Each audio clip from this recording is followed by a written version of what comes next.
From Mamamia, welcome to The Spill, your daily pop culture fix. I'm Laura Brodnick. And I'm Ksenia Lukic. And today we're going to be talking about two of the biggest pop stars in the world having a bit of a war of words that started with song lyrics and now has escalated to just full-blown Instagram posts about each other. I know, and I'm going to need like a Laura history lesson on this because I am straight up confused. Oh, it's coming. My whole life has been building up to this moment. Straight up confused. But first, as we reported a couple of weeks ago, Jonathan LaPaglia was unceremoniously let go from Australian Survivor. He made it very clear that he was not involved in the decision.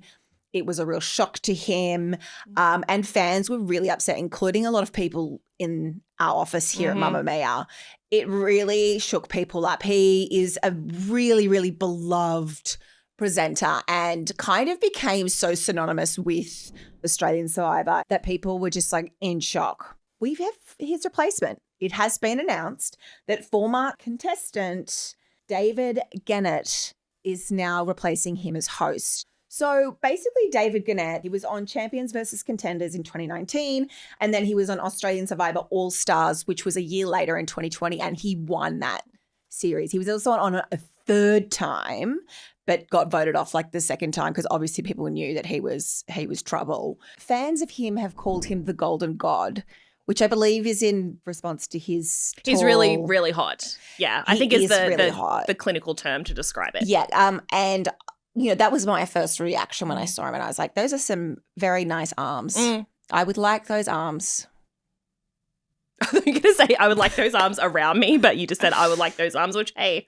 I would like those arms. You could pull those up. You could pull that off. I would like those arms wrapped around me. Me too. And then earlier this year, he also won a whopping $9.17 million on the US series of Deal or No Deal Island, which is hosted by Joe Manganiello and Chrissy Teigen. Yeah, and look, that is so impressive because to this day, I could not tell you how Deal or No Deal works. I see it on TV. I see people opening suitcases. I see people yelling Deal or No Deal. That show makes zero sense. So this man's a lot smarter than I gave him credit for. And it's also set on an island, and I think there's more like tactics involved in it. I don't really understand. Cause we don't have that offshoot. I've never seen that particular show, but he won a ton of money, and that was earlier this year.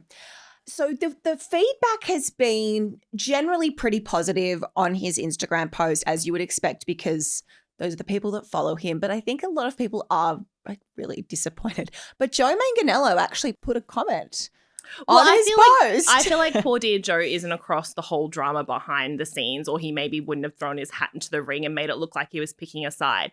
Because when Jonathan got let go from the show, which he came out and said he was let go, there was this huge uproar from like the really diehard fans that he was the heart and soul of that show and it was so disrespectful to him.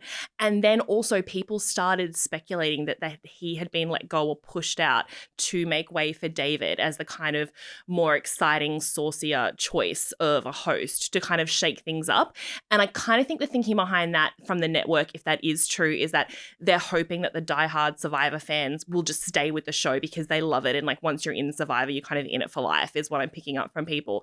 And that David, because he's a bit of a controversial figure who was also like very smart. Like we actually had him on this pod when he was like in the height of his like kind of all stars, you know, being like this kind of villain of the show, but very beloved. And he like came on the spill and was saying, yeah, I did this to mess things up, or I did this to create drama, or I did this to get people offside. And you can kind of see that he's someone who's not just there to play the game, but also to put on a show. Is he charming? Yes. No, so charming. Yeah. And so handsome and also very ruggedly tall, which made me feel very petite. So maybe I'm also on David's side. I don't know. It's hard out there. I was watching a couple of clips of him and the vibe I get, and I would be so bad on a show like Survivor. I have zero like malicious or like cunning in me. I'm such a honest person.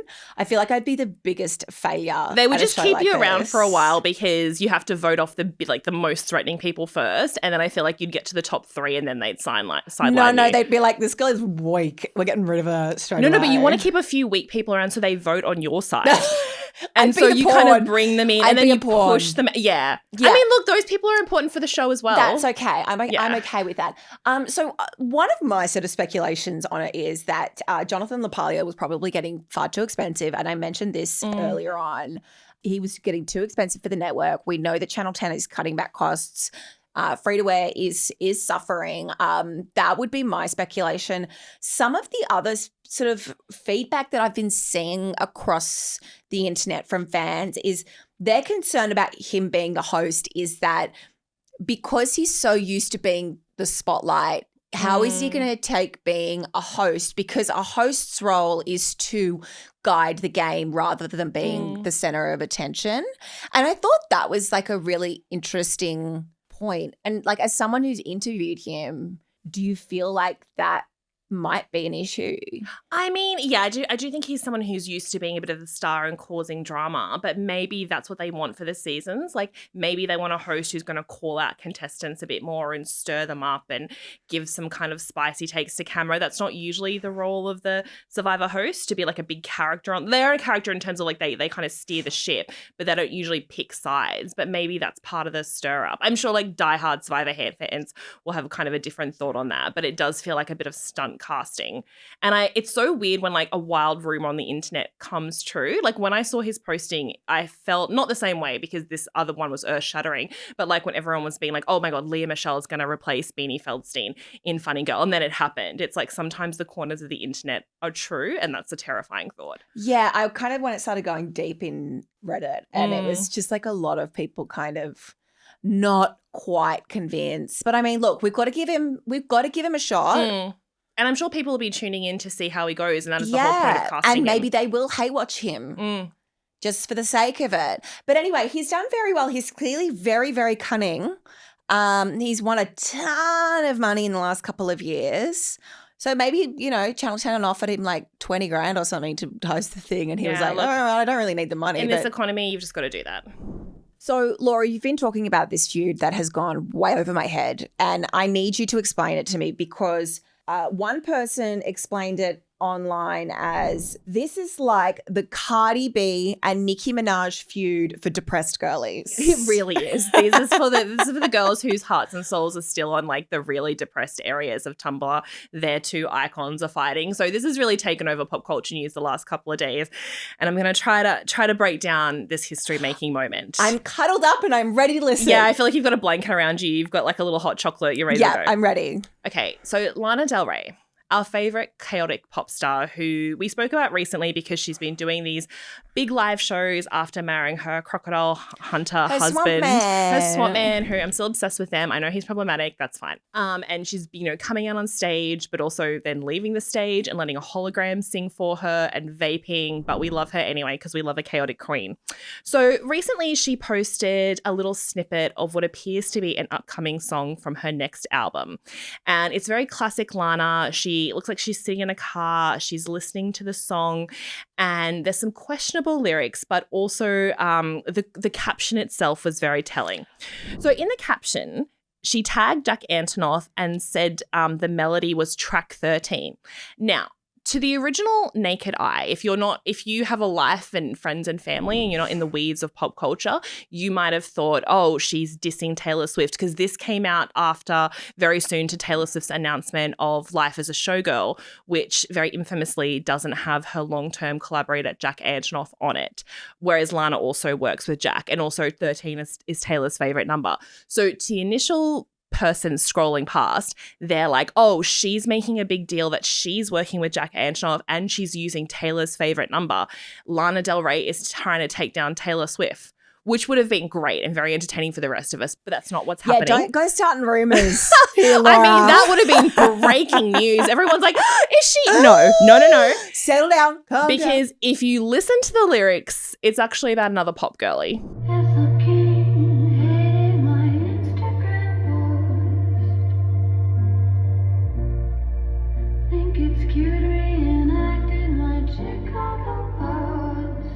The most famous girl at the Waffle House. It's so beautiful and her voice is so beautiful. It is my dream to just rip someone to shreds via a beautiful song. It's like so you can't tell that pretty. they're cutting you down until you really listen to it. Yeah, it's like she's got such a beautiful voice and it's so pretty. Okay, so once you go back and you put the pieces together, it does appear that this song is about fellow musician Ethel Cain.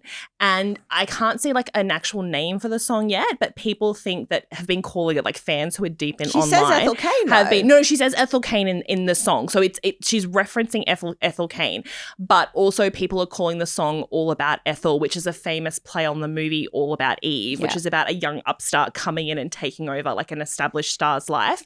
So Okay. Ethel Cain. I'm locked in. So Lana Del Rey has been famous for many decades now. She's recently turned 40. She's got a new album coming out. A lot of girls have grown up listening to her music. Enter Ethel Cain, who is an incredible musician. She's coming to Australia soon. I thought all her Sydney shows were sold out, but there is one left, and I'm going to go buy my ticket before this airs so no one takes it, who has been compared to Lana Del Rey for quite a long time. And at the beginning of Ethel Cain's career, I guess because she has that beautiful melody and sadness with her songs, but also very much her own artist. But in the early days of her career, Ethel Cain has spoken about Lana Del Rey. She's done covers of Lana Del Rey's songs that she's posted online, which have since been deleted. And a lot of special musical journalists who write about Ethel Cain when she first started compared her to like the next Lana, or like, you know, the singer who was going to come up and take Lana's mantle kind of thing.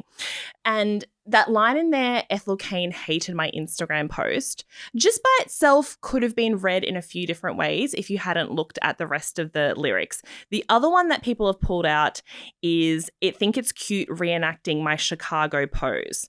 So what that seems to be in reference to is that Lana Del Rey was said to be dating Jack Donahue from the band Salem, and they posted this photo that was like quite famous. And then not long after their rumored romance came to an end, Ethel Cain posted a photo with him as well in a different location, but it did look as if she and Jack were kind of trying to create this famous photo that Lana had posted, and she's calling her out for that. Okay. And then what is the whole Nicki Minaj connection? Oh, well, Nicki Minaj just came out and said that she just keeps singing Ethel Cain hated my Instagram post. So everyone's like, oh, she's picked a side. I'm like, I think she's picked a side of just a lyric that's stuck in her head. But like, this just goes to show how far this has spread. What was there was something else she said in it. Oh, the Waffle House drama. Oh, okay. Huge. Okay, yep. So when Ethel Cain was sort of getting profiled by a lot of mainstream publications, I believe it was in the New York Times, where they did this huge profile on her and they called it the most famous girl at the Waffle House, you know, just because there's a whole backstory around her being famous and going there and all this sort of stuff. And then a few years later, Lana Del Rey went and worked at the Waffle House for one shift, essentially making her the most famous girl at the Waffle House. And was that a long play to put that lyric in this song so that it's a direct way of kind of calling out what people think Ethel Cain is, and then her coming in and saying, no, it's actually me? I thought she just like worked at a restaurant, and then like Lana was trying to make fun of her for working at a restaurant, which kind of is a bit mean. But then so she actually went and worked one day at a Waffle House, which I assume is like a like an American chain kind like of. a pancakes on the rocks, or a you know, pancake shop, like or that something. very kind of old IHOP school or something. classic, like old cool classic diner, like have some waffles and a black coffee and a cigarette, kind of very Lana Del Rey. Oh, that is shady. Yeah, and at the time when Lana went and did that Waffle House shift, people did think it was because she had some songs coming out around it. She was doing some research. Yeah, or she was going to like release a photo shoot from there or something. But she also just does stuff like that. Like that's, you know what I mean? Like she just does weird shit. She's a method artist. Yeah, so at the time it was kind of brushed off, but hearing her sing the most famous girl at the Waffle House and knowing that that's the link to this very famous profile about Ethel, it's all getting in there. So this could all just be a little bit of, I guess, fan speculation, or like is Lana trying to just sort of allude to something, but it's not really there, until Lana went and commented on a pop-based Instagram post that was talking about Lana and Ethel. And this is the moment where she throws away like all the shade and all the maybe it could be this and maybe it could be all the nuance of the situation.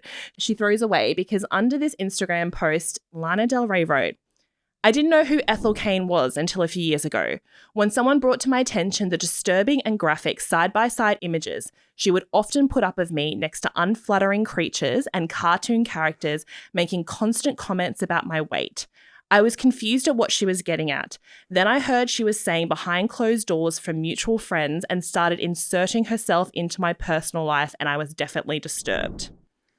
since been deleted. I can't find a lot of these posts, but I did find one where Ethel had put like a photo of like Peter Griffin from Family Guy, like in a really unflattering pose, and then put Lana Del Rey lyrics over it. And apparently there is much worse stuff like in the deep stories of Tumblr. Okay, so this seems to just be really escalating, and the comments are wild. Like people are kind of on they're either picking sides or they're saying things like, "You're 40 years old, like." They're like, stop fighting. Out. Also, it's like her first, if it is true, which it does feel like it is, that this new Ethel Cain song has all the information we think, it is Lana's first proper diss song. Like, she's dissed ex-boyfriends before and like sung about like her heartbreak, but it is her first diss track and people think it's quite embarrassing that she's doing that at 40 years old. Nobody says that when there's diss tracks between two rap artists though. Oh, 100%. You go diss away no matter what age you are. Like, it's that is so part of like rap culture is these like back and forth diss tracks.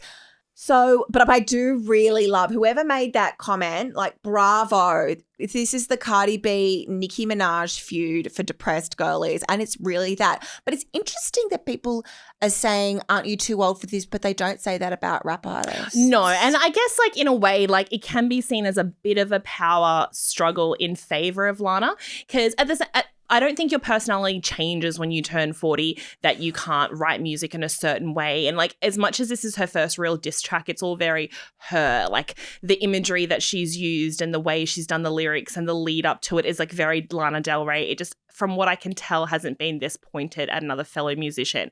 But then there's a slight power imbalance that obviously Lana is over 20 years older than Ethel Cain and is a much more famous artist. As much as Ethel Cain's got a huge fan base, like Lana is known as one of the greatest musicians of all time, has released so many albums, is selling out stadium tours. So she's in a much more powerful position.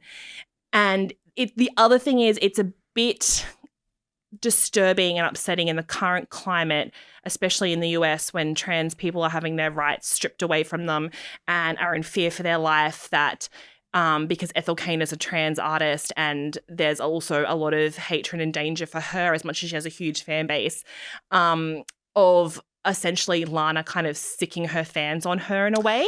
Is the other thing I'm really uncomfortable about. That is a little bit uncomfortable. I mean, they're both doing it. So part of me is like, just let them have a pop girl fight like other pop girls have a fight. And the other thing is like, there's this much more serious thread around a trans artist being targeted. And then that kind of loops back in, and this is, again, purely speculation here from me, loops back in with, you know, her swamp man being a massive Trump supporter. So there's some kind of very tenuous links.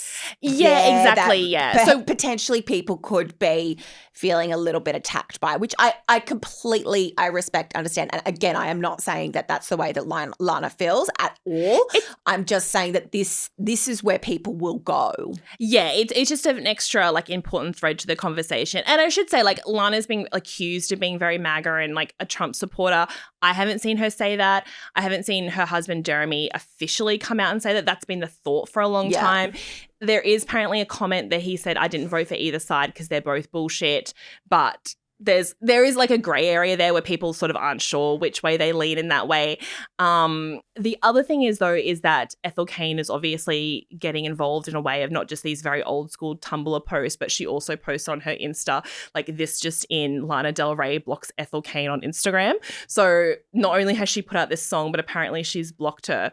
And then the other side of it is that Ethel Cain is very close to her sister Delilah. It's also Delilah's birthday today. Happy birthday, Delilah, who put up this shady comment, which has again escalated the situation.